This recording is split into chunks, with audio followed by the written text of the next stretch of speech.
siempre busco la manera de que el siguiente proceso sea un reto, de salir un poco de la zona de confort. En realidad es en todos los procesos, o sea, cuando tú empiezas un proceso creativo, siempre hay una lucha súper interesante entre lo que tú quieres hacer, entre lo que se puede hacer y entre lo que te atreves a hacer.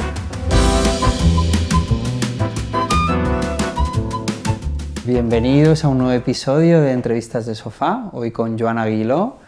Nada, muchas ganas de entrevistarle, le seguimos la pista desde hace un tiempo.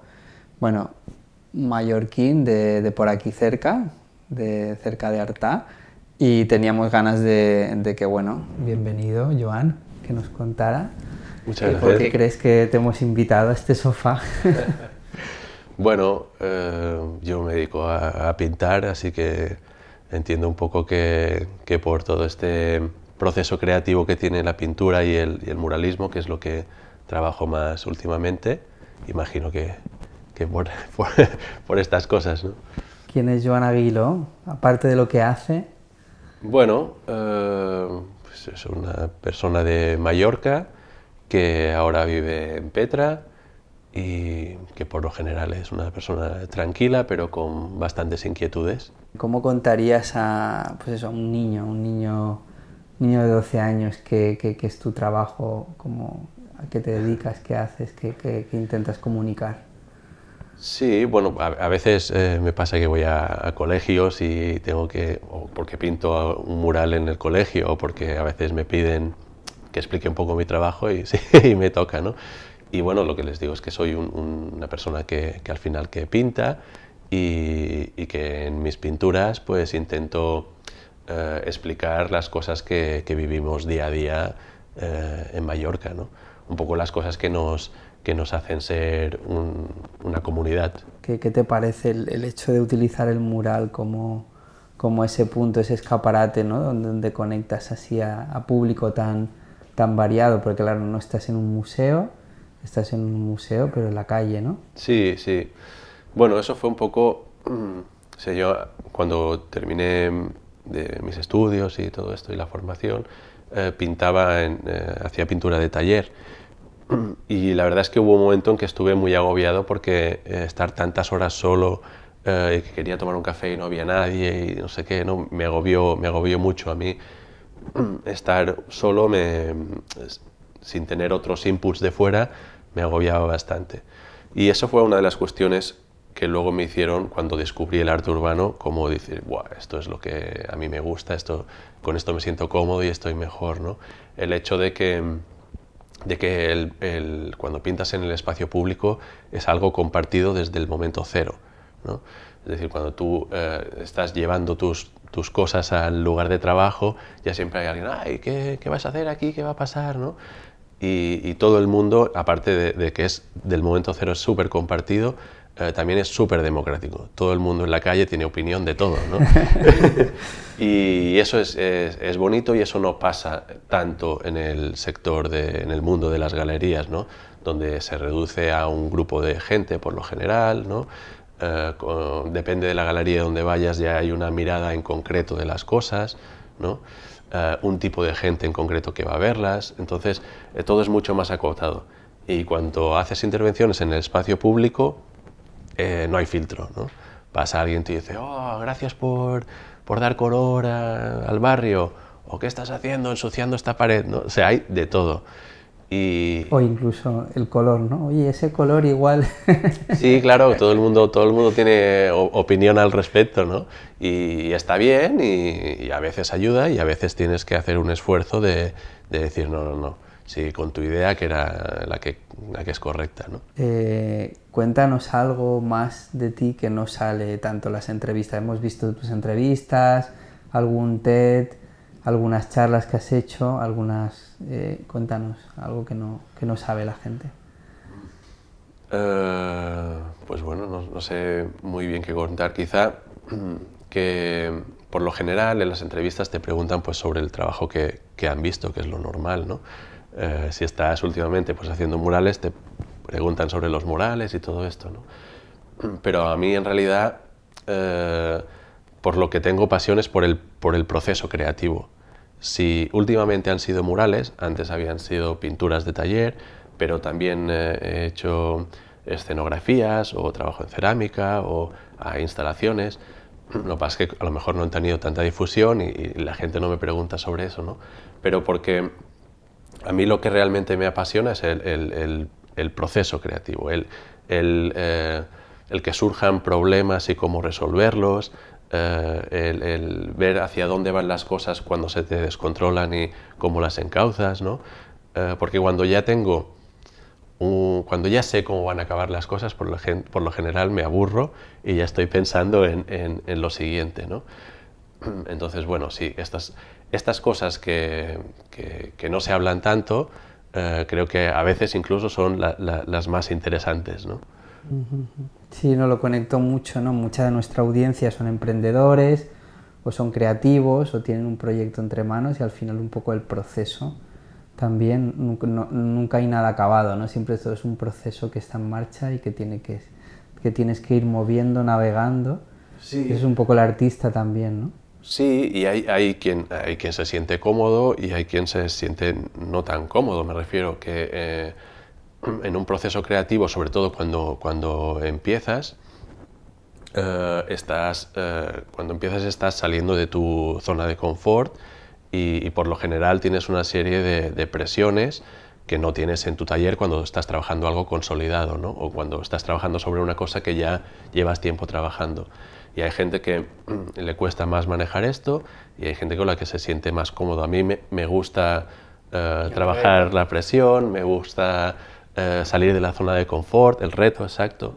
Y de hecho cuando veo que los procesos se están consolidando de alguna manera, siempre busco la manera de que el siguiente proceso sea un reto, de salir un poco de la zona de confort. Porque si no, la verdad es que, pues, en mi caso, como que me aburro, pierdo un poco el interés y el resultado final acaba siendo un poco menos orgánico, más plano, ¿no? con menos vida. Entonces, siempre intento, en la medida en la que puedo, que los proyectos sean cada vez un pasito más hacia algún lado, el que sea, ¿no? Y bueno, hay veces que cuando empiezas se te descontrola, entonces tú ya sabes que tienes tus recursos y dices voy a recoger cable, voy a poner unas bases y luego ya volveré a jugar, a experimentar, ¿no? ¿Y hay algún fracaso en esos retos, en esos...? Bueno, yo creo que la vida o el proceso de los creadores en general, pues el fracaso es el día a día, ¿no? Me refiero. Pero el fracaso según cómo quieras verlo. Sí, yo cuando hablo de fracaso, bueno, en el mundo del emprendimiento, en el mundo también lo veo como algo muy positivo, claro. O sea, porque el fracaso es el que te enseña, el que te curte y el que justamente ha hecho que ha sido un pasito más allá. Sí, eso es. Por ejemplo, cuando empecé con el tema del muralismo, pues aquí en Mallorca no existía, no había un circuito, ¿no? Entonces, todo mi proceso de aprendizaje y creativo en el sector del muralismo, claro, hay una cosa buena y una cosa mala, que es que todo es público. Todo está, o sea, la persona que quiera ver mi evolución en este tal, basta que como que empiece a ver desde el principio y se ve muy claro, ¿no? Como incluso a mí no es que me gusten especialmente las alturas, es algo que he tenido que aprender, pero claro, en el muralismo, cuando te subes a las grúas, entonces los primeros murales, sobre todo el primero, el mayor reto fue dominar esa tensión que te genera estar a lo mejor 3-4 pisos de altura, con la grúa muy extendida y que el suelo te está vibrando todo el tiempo. Entonces no podía estar muy concentrado en lo que pictóricamente se refería porque estaba súper tensionado con esta otra cosa, ¿no? Entonces ahí, pues bueno, tuve que buscar soluciones que eran más sencillas a nivel técnico. Te lo estoy diciendo ahora como pensando con lo que pasó, ¿no? Sí. Pero sí que tuve la solución técnica fue más sencilla, pero consolidé una serie de cosas que eran, pues a lo mejor, los tipos de materiales, los rodillos, las brochas, tener tranquilidad que aunque se mueva el suelo, pues no está pasando nada, ¿no? El manejar la grúa, todas estas cosas. Y poquito a poco, pues con el segundo y el tercero, que ya estas cosas se iban consolidando, pues ya vas pensando un poco más, vale, a ver, esta solución a la que llego, yo hacia dónde quiero ir, porque esto a lo mejor me está quedando un poco plano, a mí me gusta más el tema más pictórico, cómo le puedo añadir, ¿no? Entonces vas ya trabajando otro tipo de cosas y dando pasitos. Y bueno, una de las dificultades que creo que hay en el tema del muralismo, porque el muralismo, por el mismo hecho de tener que pintar fachadas muy grandes y necesitar muchas infraestructura, suele ser algo que es por encargo o que tienes unos permisos especiales, ¿no? Y el mismo hecho de que sea por encargo, aunque sea muy poquito, siempre estás algo condicionado al cliente, ¿no? Que en mi caso siempre he tenido, la verdad es que suerte y mucha libertad, porque los que me han contactado ha sido porque les gusta mi trabajo y me decían, queremos algo tuyo, ¿no? Pero siempre hay algo condicionado al cliente, ¿no? Entonces hay una lucha importante creo que en los procesos creativos, cuando son en encargo, en mantener tu autonomía creativa, ¿no? Hacia dónde, quién eres tú, hacia dónde quieres ir, cuáles son tus, ¿no? tus sensaciones o tu naturaleza, e intentar que eso no se pierda, que a veces es fácil que eso pase. No sé si te he saltado mucho de un tema a otro. No, me he otro. saltado, pero bueno, es interesante porque también eso es un reto y claro, a lo mejor puedes verlo como un fracaso en un momento dado, que te hayas ido de tu línea, ¿no? Sí. Pero bueno, ese también es el reto, ¿no? De trabajar un mural y un proyecto tan grande, tan enorme, ¿no? Nunca mejor dicho, sí. en tamaño, ¿no? Creo que en realidad es en todos los procesos, o sea, cuando tú empiezas un proceso creativo, o en mi caso, porque ya hablo desde mi experiencia, siempre hay una lucha súper interesante entre lo que tú quieres hacer, entre lo que se puede hacer y entre lo que te atreves a hacer, ¿no? Entonces, casi siempre la sensación final es de fracaso, porque lo que tú quieres hacer, bajo mi punto de vista, tiene que irse hasta la luna, ¿no? Hasta donde sea, o sea, tienes que proyectarte al máximo, ¿no? Incluso más, sabiendo que es más de lo que podrás hacer, quizá técnicamente, quizá por tiempo, quizá por lo que sea, ¿no? Pero como yo trabajo, es que la idea inicial es sin límites, ¿no? ¡Fum! Luego llega el punto en qué es lo que puedes hacer. Vale, a ver cuáles son mis recursos, cuáles son, ¿no? Mis habilidades, tal. Entonces, si yo había puesto el listón aquí, la realidad me deja aquí, vale, ¿no? Entonces entra como se balancea, llega a un punto, ¿no? Esto en teoría es lo que se puede hacer. Pero luego llega el tercer factor, que para mí es lo que hace que el proceso sea victoria o fracaso, ¿no? ¿Qué es lo que te atreves a hacer? Cuando está en esta balanza, entran tus miedos cuando empiezas a trabajar. Hostia, si hago esto la voy a cagar, no sé qué, tal, ¿no? Entonces eso es lo que me atrevo a hacer. Es decir, no, Joan, tú sabes que tienes una solución a la que puedes llegar fácilmente porque tienes tus herramientas, tus tal, ¿no? Esto está a salvo, este nivel está a salvo. Entonces, Joan, que el miedo no te empuje hacia abajo, pum, siempre un poco hacia arriba, ¿no? Entonces, es que ahora tengo el retrato hecho y de verdad quiero girarle un poco la cara y taparlo todo. Bueno, vamos, ¿no? Porque a esto ya puedes volver, pum, pum, pum. Entonces, a veces, yo creo que muchas veces acabas ganando, ¿no? Que se considere victoria, que has hecho el pasito que querías hacer, y hay veces que por lo que sea los miedos te ganan, los tiempos te ganan, lo que sea, y o te quedas en el mismo sitio o has bajado un poquito, ¿no? Y eso sí que lo podría considerar un poco un fracaso, aunque no sea realmente un fracaso, ¿no? Porque el resultado entendemos que siempre es bueno, ¿no? Sí. Esto me conecta con el síndrome del impostor, no tiene nada que ver, pero no sé si en el arte, porque está como muy... Es un término que siempre está muy en boga, el síndrome del impostor, en muchas de las habilidades. No sé si en el arte también existe un poco ese punto de esto no lo sé hacer, bueno, en realidad no sé por qué estoy haciendo esto. Si se juega también con ese miedo, si es bueno, si es malo, si es negativo, positivo. Sí, a ver, yo creo que igual desvelo un secreto aquí, pero ya te digo ahora, todo el mundo improvisa, todo el mundo hace lo que puede en el momento en que está, y esto es siempre así, ¿no? Vamos, bajo mi punto de vista. es luego con el tiempo que analizas lo que has hecho y teorizas sobre ello, que cambia un poquito, pero en el momento, en el acto, yo creo que la gente improvisa y para mi gusto y mi punto de vista es lo que se tiene que hacer. Tus conocimientos sirven hasta el momento en que entras en la práctica y ahí te tienes que olvidar y a jugar, ¿no? Y con lo referente al síndrome del impostor, yo creo que a mí también, como a todos nos pasa, y creo que en el sector creativo hay una cosa que está pasando ahora, que es el tema de las redes, que es súper importante por difusión y por dar visibilidad y tal, pero también te llegan un montón de inputs, o sea, artistas que te gustan o cosas que te gustan o soluciones artísticas o creativas que te gustan, que no son tu manera natural de trabajar, pero te gustan. Entonces dices, uy, esto a mí me interesa, ¿cómo lo puedo llevar a mi trabajo y tal? ¿Y cómo lo puedo hacer, no? Entonces, ¿qué pasa? Que cuando estás dejando entrar estas cosas en tu manera natural de trabajar, te son una frustración, porque no te son naturales, te cuesta trabajarlas, te cuesta ir hacia arriba y te sientes como, es que yo no soy bueno en esto, tal. Y dices, bueno, a lo mejor simplemente es que no es tu manera natural de trabajar, tienes que volver atrás, esto que es de otra gente, dejárselo a otra gente que lo trabaja bien, y qué es lo que tú te gusta hacer, qué es lo que trabajas bien, cuáles son tus inquietudes, impulsarlas, ¿sabes? Y entonces ahí te vuelves a sentir a gusto con lo que haces.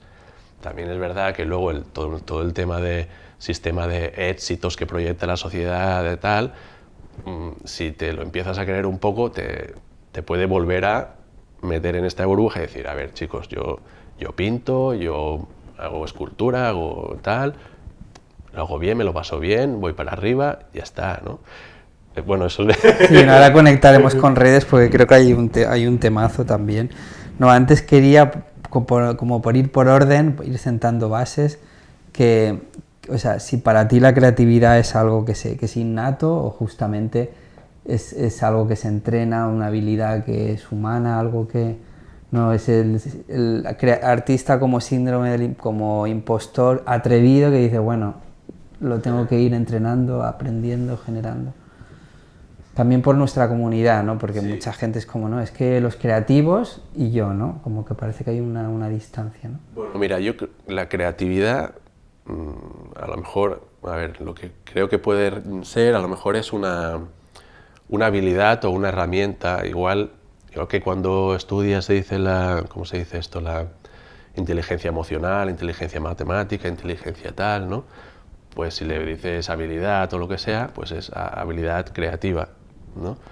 Yo creo que iría por ahí, o sea, el final es la creatividad, bajo mi punto de vista, es una herramienta que te ayuda a solventar problemas desde distintos puntos de vista, ¿no? Y encontrar algunos que a veces son los más fáciles y directos y a veces otros que estaban un poco más escondidos y que te ayudan a crecer, a saltar, a solucionar ese problema en concreto.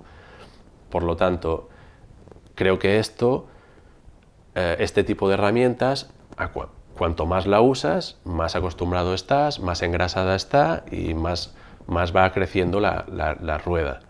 No, si es innato o no, pues a ver, igual que alguien tiene un porcentaje más elevado de inteligencia emocional y la desenvolupa, o inteligencia matemática o científica y la puedes desarrollar con más facilidad, no implica a que los demás no podamos intentar adquirir una serie de herramientas, incluso a un nivel súper bueno, ¿no? Creo que quien tiene esa herramienta de forma natural quizá va a llegar más rápido y a lo mejor un poquito más lejos, pero es cuestión yo creo, de ponerla en práctica en el día a día. ¿Y es necesario, tú crees? O sea, es necesario, pero a veces hay esa distinción, ¿no? Como tú para esto y yo para lo otro. ¿Es necesario que se desarrolle la creatividad en los diferentes ámbitos, ya no la creatividad artes plásticas, sino la creatividad en el... Es que la creatividad, yo no creo que no haya nadie que no la tenga, ¿sabes? Igual que las curiosidades. Pero hay que entrenarla, claro. Claro, sí. Pero eso también va a depender un poco de los intereses que tenga la persona en su vida diaria. Me refiero a los que nos dedicamos a la creación artística o científica o lo que sea, pues sí es una habilidad súper importante y que hay que tenerla en activo y que esté engrasada para solucionar los problemas cuando te lleguen, ¿no?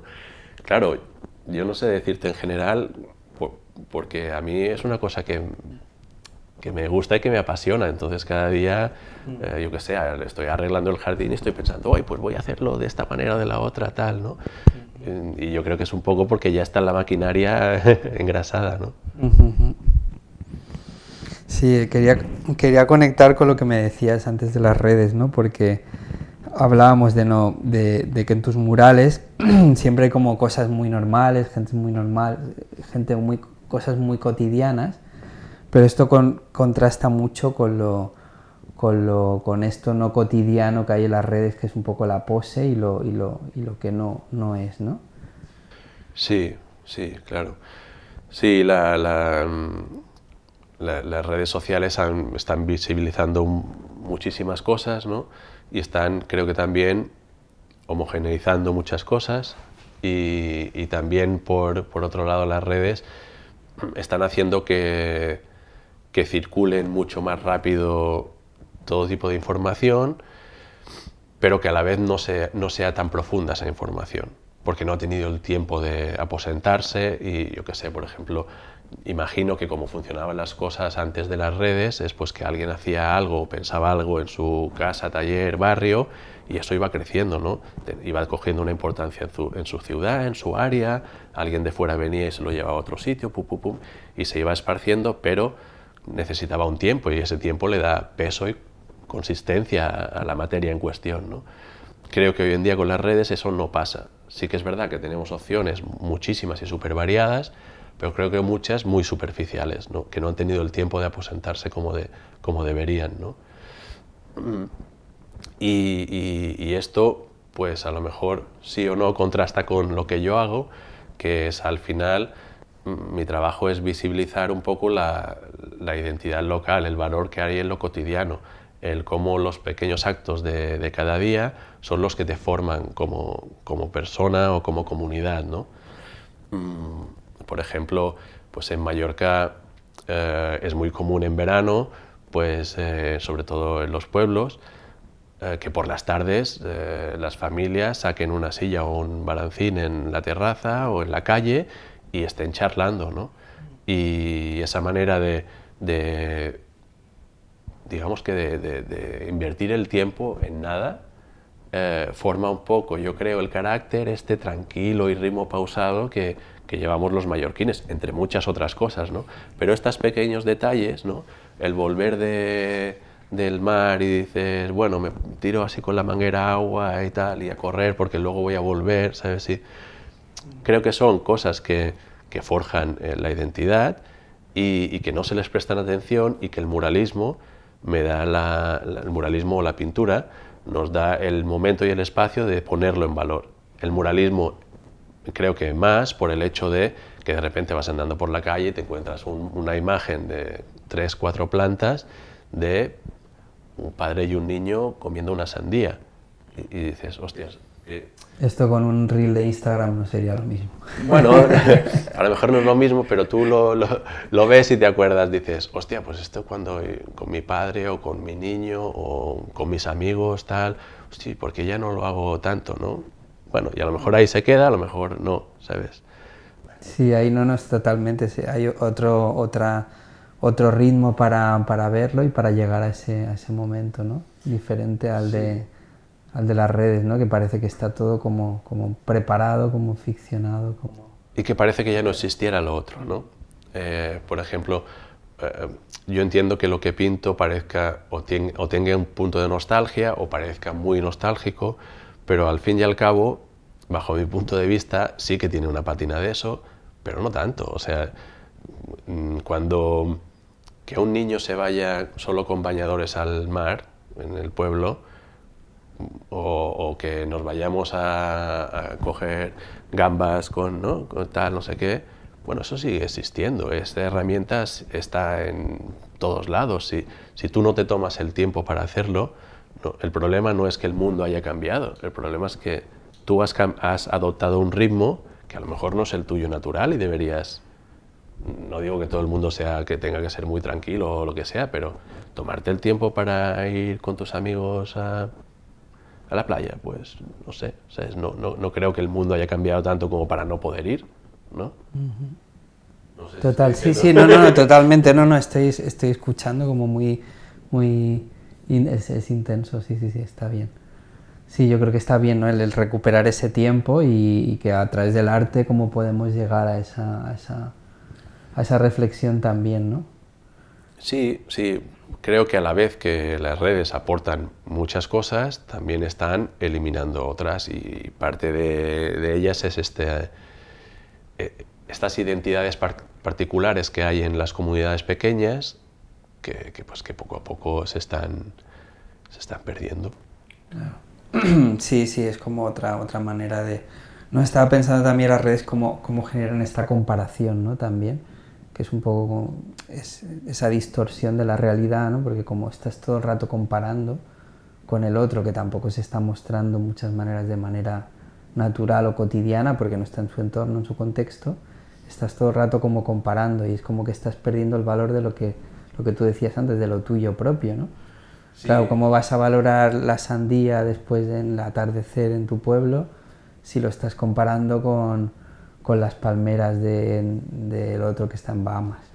Sí. Pues eso es lo que te decía un poquito del síndrome del impostor cuando hablábamos antes, ¿no? De que estás adoptando como tuyo natural cosas que no lo son, ¿no? Simplemente porque son atractivas, porque te llaman la atención, pero que en realidad, y es normal, ¿eh? En el día a día uno no tiene el tiempo de parar a analizarse, de decir hacia dónde, qué es lo que me interesa, qué es lo que no, hacia dónde voy, hacia dónde no voy.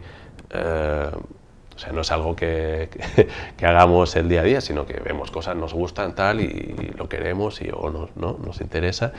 Y esto a veces tapa las cosas que no son naturales. Que lo que tienes, ¿no? Lo tuyo, sí. Sí, no, yo creo que aquí hay un temazo. Bueno, cambiamos de tema. Mira, por ejemplo, si quieres, Sí.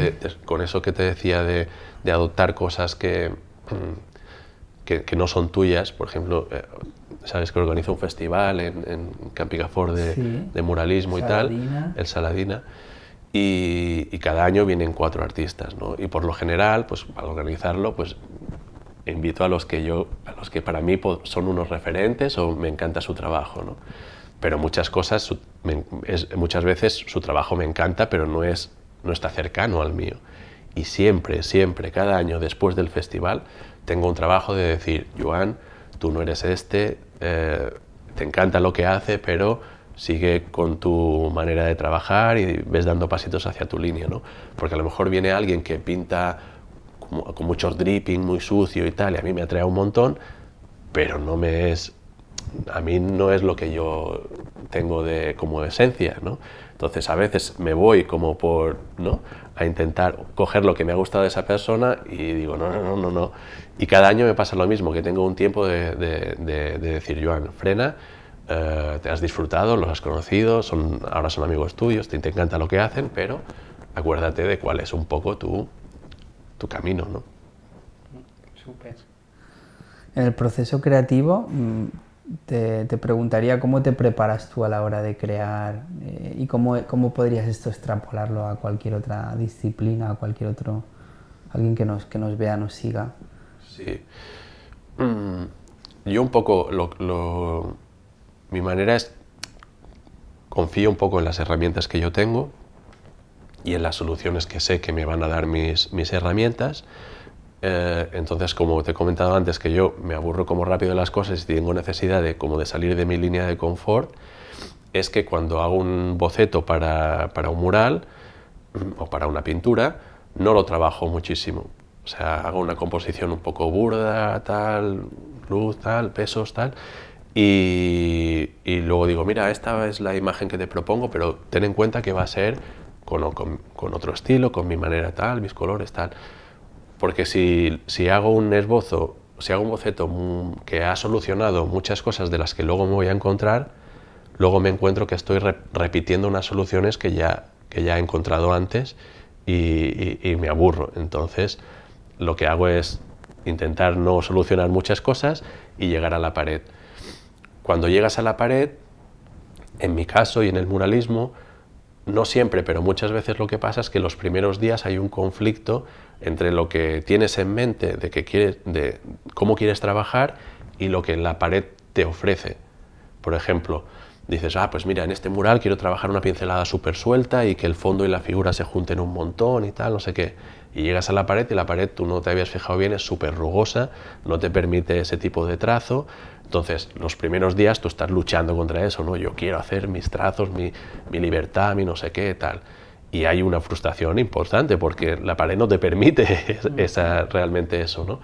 Hasta que llegas a un punto en que dices, vale, venga, Joan, tú querías hacer esto, pero lo que se puede hacer es otra cosa, vamos a buscar la manera de sacar el máximo provecho a lo que hay y ver cómo puedes dar el siguiente salto, ¿no? Y cuando haces ese clic, que a veces cuesta más, a veces cuesta menos, es cuando te relajas y ya empiezas a jugar y a disfrutar, ¿no? Y luego entonces viene la parte divertida, en mi punto, hasta que ya veo cómo va a acabar el mural, que a lo mejor te quedan 2 o 3 días de trabajo, pero ya tienes claro cómo va a acabar, ya es cosa técnica, ¿no? Entonces ya estás pensando otra vez en lo siguiente. Qué bueno.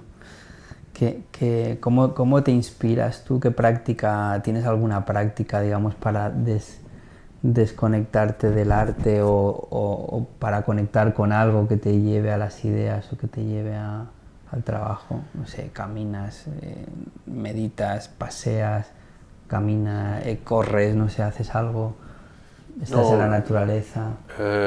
No es que tenga nada específico, sí que creo que he trabajado una habilidad que es estar enfocado en lo que hago en el momento en que lo hago y cuando termino ya estoy en otra cosa. Me refiero a que cuando recojo las herramientas de pintar que he acabado el día y me voy a lo que sea, ya no pienso más en el mural. Y es algo que antes me costaba, como tenía todo el tiempo, esto, ¿no?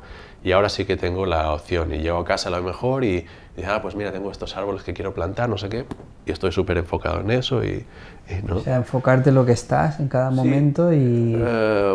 pues he ido como practicando el estar presente en lo que hago, pero no es tampoco algo que me esfuerce en hacerlo, sino que también sale un poco así, digo, pues cojo un libro y ya no me acuerdo, ¿no? Entonces, cuando vuelvo a arrancar con el mural o con la pintura, llego un poco más fresco, porque no me he quedado con el ralentí de todo eso. No sé, sí. ¿Qué le dirías a alguien que tiene un poco un atasque creativo, a alguien que nos esté viendo? ¿Qué consejos les podrías dar? O así, atasque, algo como que no se atreve, que quiere lanzarse, pero yo no puedo, no sé. Sí. A veces, cuando, no sé, hablando con gente y esto, sí que creo que es importante, sobre todo al principio, bueno, al principio vas a hacer cosas, ¿no? O sea, lo que a ti te apetezca o lo que te llame la atención o la inquietud que tengas, ir haciendo, ¿no? Y cuando has hecho ya una serie de cosas, sí que a lo mejor pararte y pensar, bueno, de todo esto, ¿qué es lo que yo he disfrutado más? ¿No? ¿Con qué me lo he pasado bien? Porque a lo mejor, si me lo he pasado mejor con esto que con otra cosa, es porque aquí hay algo con lo que tengo que trabajar y me llevará a buenas cosas, ¿no? Porque a veces creo que uno puede empezar proyectos pensando en cosas que a lo mejor no son buenas, me refiero. Pensando en qué beneficios te darán o que esto le gustará a tal sector de gente o a tal persona. Entonces estás haciendo cosas que a lo mejor no te representan mucho a ti, pero eso, si lo haces bien, que se presupone, digamos, que lo haces lo mejor que puedes, te va a generar otro trabajo similar, ¿no? Porque una cosa te lleva a la otra. Entonces se va a generar una rueda cada vez más grande de trabajos que no están hechos para ti o por ti, ¿no? Que están pensados siempre en otra cosa. Y llegar a un punto en que a lo mejor, es mi punto de vista, que a lo mejor esto te cansará, ya dirás, te pesará mucho, dirás, esto es trabajo, esto es no sé qué, es porque creo que desde el principio te has equivocado en el enfoque, hay que buscar qué es con lo que yo me siento a gusto, a cómodo y bien, y a eso darle importancia y a eso darle que se haga la bola más grande, aunque te lleve más tiempo, aunque al principio tengas que ir haciendo o renunciando a cosas, ¿no? No digo que se tenga que renunciar a todo porque tienes que ir comiendo, pero saber qué es lo que te está alimentando y a qué es lo que tienes que enfocar realmente tu energía, ¿no? Guiarte por lo que realmente te motiva, te llena y al final esa es la guía, ¿no? Sí, porque eso es lo que te sale a ti de natural y es con lo que eres bueno y es con lo que vas a crecer mucho más rápido y vas a estar bien. Si tú enfocas mal eso, vas a ir por un camino que no es el tuyo. Entonces eso te va a llevar a malas sensaciones siempre, ¿no? Aunque tenga éxito, me refiero, ¿eh? Aunque esto tenga éxito y vaya bien, habrá algo siempre con lo que no estés cómodo, que tengas la sensación de esto no es hacia donde quería ir, ¿no? Entonces, si lo que al principio lo que te motiva y lo que te gusta no te puede dar resultados, lo vas combinando con otra cosa, pero siempre teniendo claro, esto me alimenta, esto es lo que me gustaría proyectar. Bueno, no sé. Sí, no, está muy bien. No, es que me vienen como un montón de preguntas, tengo montones, ¿no? También quería comentarse un poco sobre la imperfección, ¿no? Porque siempre hay como ese camino en el artista, ¿no? De siempre ir, como decías, un paso más allá y como un reto siempre por descubrir algo nuevo, ¿no? Como que el camino no está completo y imagino que eso siempre lo tienes en mente, ¿no? Que siempre hay algo más que quieras hacer, un paso más, sí. Algo más, No es que lo tenga, o sea, todo lo que hablamos ahora no es que lo tenga presente cuando pinto, ¿eh? No es que vaya a decir, quiero dar un salto más o no sé qué, son inquietudes bueno, también que todo el mundo tiene. A otros proyectos, sí. No solo al mural, sino al hecho de, por ejemplo, me has contado otros proyectos más, a lo mejor experienciales, con tu pareja o un festival, donde siempre hay algo más, ¿no? Siempre se puede ir siempre hay un nuevo claro, paso. Sí. Y a mí eso es lo que me gusta, ¿no? El ir aportando cosas y creciendo en este aspecto. Sí, no sé.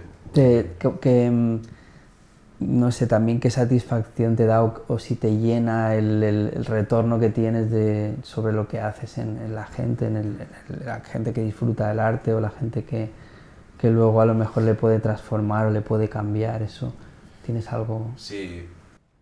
Bueno, el hecho de pintar en el espacio público sí que tiene mucho esta parte, ¿no? Y la verdad es que es súper bonita. El hecho de que la gente te interpela directamente, ¿no? Y pues sí, la verdad es que con este otro proyecto que comentabas con mi pareja que se llama Héroes Anónimos, que lo que hacemos es llegar a una comunidad y un barrio, un pueblo, una comunidad, y entonces empezamos a entrevistarnos con la gente para saber un poco cómo viven, cómo ha cambiado su entorno, ¿no? Y un poco para al final descubrir qué personas piensan ellos que son importantes para la comunidad, que aportan riqueza inmaterial, pero que nunca han tenido un reconocimiento ni institucional ni social, como pueda ser, yo qué sé, pues eso que te comentaba antes, que a lo mejor hicimos este proyecto en un campo de refugiados palestinos en el Líbano, en Beirut, y nos dijeron, mira, pues es que estas parejas que son los que hacen el pan, en el momento que hubo una crisis súper fuerte, hacían el pan a precio de coste para que todo el mundo pudiera comer, ¿no? Entonces, bueno, pues y nunca nadie ¿no? Entonces esta persona evidentemente estaba aportando, ¿no?, a la comunidad y ha calado en la comunidad, ¿no? Pero puede ser también, pues por ejemplo, hicimos este proyecto en la ciudad, en el Gothic, en Barcelona, y allí hay no es que haya poca, pero es muy invisible la comunidad local, ¿no? Porque ha quedado tapada por todo el turismo y la gente que viene a trabajar y vive allí y tal, ¿no? Y muchos nos dijeron, mira, el cartero que lleva aquí trabajando toda la vida, esta persona le tendrían que dar un premio, porque aparte de que él ya no va directamente a las casas, sino que dice, a esta hora este está en el bar, tal, le llevo allí las cosas. Sino cuando hubo la pandemia, hubo un montón de gente mayor que se quedó incomunicada y que él era la única persona o la de las pocas personas que los veía cuando le iba a dar comunicados o lo que sea. Entonces él puso en contacto a mucha gente mayor con servicios sociales, porque los veía que no estaban bien, que les faltaba tal, que les faltaba cual, y hizo una labor de red social brutal, ¿no? Entonces, por ejemplo, pues me refiero a que buscar cualquier persona anónima que haya sido, ¿no?, aportado cosas a la comunidad. Entonces, una vez, perdón, que me he liado. No, pero está bien porque nos conecta muy bien el proyecto. Pero una vez hacemos las entrevistas, que estamos siempre, pues quizás un mes haciendo este proyecto, cada vez que lo hacemos, entonces ha llegado un punto en que cuando hacemos las entrevistas hay 5 o 6 personas que siempre salen, ¿no?, en estas entrevistas, y ahí están, ¿no? Esas son los héroes anónimos que están en todas las comunidades, pero que hasta que no alguien no les dice, oye, ¿esta persona qué? Nadie cae en cuenta de que están ahí, ¿no?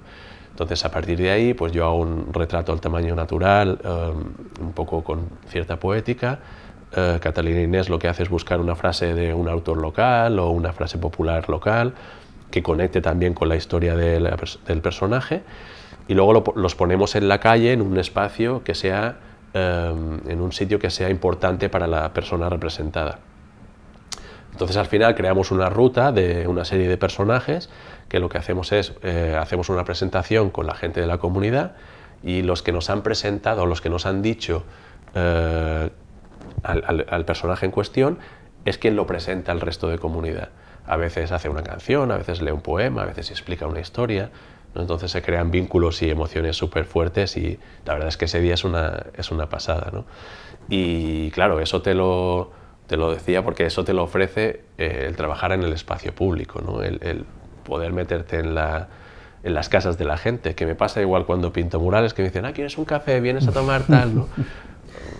Para mí eso es un regalo. Es como el regalo, es natural, ¿no? Sí. Bueno, veo que con estos proyectos al final viajas por todo el mundo de alguna manera, y luego al final siempre vuelves a la isla, a la roca, ¿no? Sí, la verdad es que esto ha sido un regalo que me ha proporcionado el pintar en el espacio público, el poder viajar, conocer gente, conocer muchos artistas también, ¿no? Porque en festivales al final el valor es conocer a los otros participantes y las comunidades. Y sí, la verdad es que ha sido un regalo. Qué bien. Bueno, estamos como en la recta final, un poco este es tu espacio, aprovecha aquí lo que quieras, lo que te apetezca decir, que igual no hemos tocado en la entrevista. Pues no sé muy bien. Bueno, antes te quería preguntar, antes te quería preguntar si nos dabas alguna recomendación, alguna referencia, libros, siempre nos dejan algo como que luego podemos compartir y como seguir tirando del hilo. Sí, bueno, a ver, en temas de lectura sí que soy un poco caótico, o le pego de un lado a otro, pero sí que a veces me pasa que encuentro un autor que me gusta y, ¿no? y hasta que me canso y luego a otro, ¿no? Y pues últimamente estaba mucho, pues por ejemplo, con Murakami, y sí, no sé, así que esta manera que tiene él también, con mucha poética y muy llano a la hora de escribir, ¿no? Como con frases muy cortitas, muy planeras, ¿no? sin mucha elaboración. Entonces es como que me siento muy cómodo y me hace entrar muy fácil en su mundo.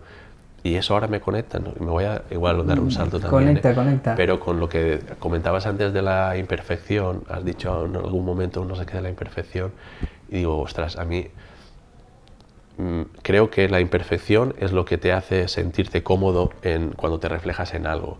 Me refiero, por ejemplo, en una pintura, cuando técnicamente es perfecta, que es genial, ¿no? O sea, la disfrutas y tal, no sé qué, pero cuando hay lo que aparentemente son fallos, que muchas veces es que el mismo artista ha decidido hacer ese tipo de pincelada o romper un poco, ¿no?, la figura o lo que sea, esas cosas como que dices, ay, te dan la facilidad de empatizar más con el trabajo en cuestión. Y creo que eso pasa en cualquier ámbito, ¿no? En todo, en la escritura también. En todo. Si una cosa es demasiado técnica pura, a veces creo que genera un poco de rechazo. Sí. Sí, de hecho yo voy a contar un secreto aquí, ahora que nadie nos escucha. Yo en la lista de correo utilizo la imperfección. Porque Sí, es la manera falta ortográfica. Sí, las faltas ortográficas, totalmente, vale. Y la falta gramatical, porque es lo que te conecta con la persona que te está leyendo de manera humana, porque al final si no parece que estás leyendo una carta del Ministerio de Hacienda, o sea, es como todo perfecto y es como muy fría, y en la escritura se utiliza igual también. Pues mira, la imperfección. No lo sabía, pero sí y que... en las tradiciones también espirituales la imperfección es parte, los artesanos, muchos artesanos tienen la imperfección también metida como parte de la artesanía, ¿no? Claro, exacto, sí, o dejarla... Esta mesa tiene imperfecciones hechas a propósito. Así, ¿eh? El mosaico, ¿no? Este mosaico claro, sí. también existe, ¿no? Es muy potente ese concepto de la imperfección. Incluso dar cabida al azar, ¿no? Que a veces intentamos limitarlo porque decir, no, es que yo quiero el resultado así, y a veces el azar te hace generar lo que parecen imperfecciones, pero realmente no lo son, sino que son la propia naturaleza del material, ¿no? Eso pasa muchísimo en cerámica, por ejemplo, ¿no? Evidentemente los que son profesionales pueden calcular muchísimo la temperatura, el tiempo de cocción y las curvas de tal, y el material que usan y tal, ¿no?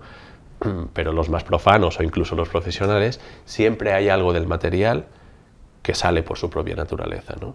Y el dejar espacio a eso creo que es lo que también puede ayudar a que la pieza también crezca, ¿no? Y eso también puede pasar en pintura, en escritura, en cualquier ámbito, creo, vamos. Sí, no, qué chulo, es un buen tip. Bueno, pues eso es lo que te decía, si quieres comentar algo más, y sobre todo dónde te puede encontrar la gente, dónde puedes seguir tirando de tu biografía, de tus proyectos.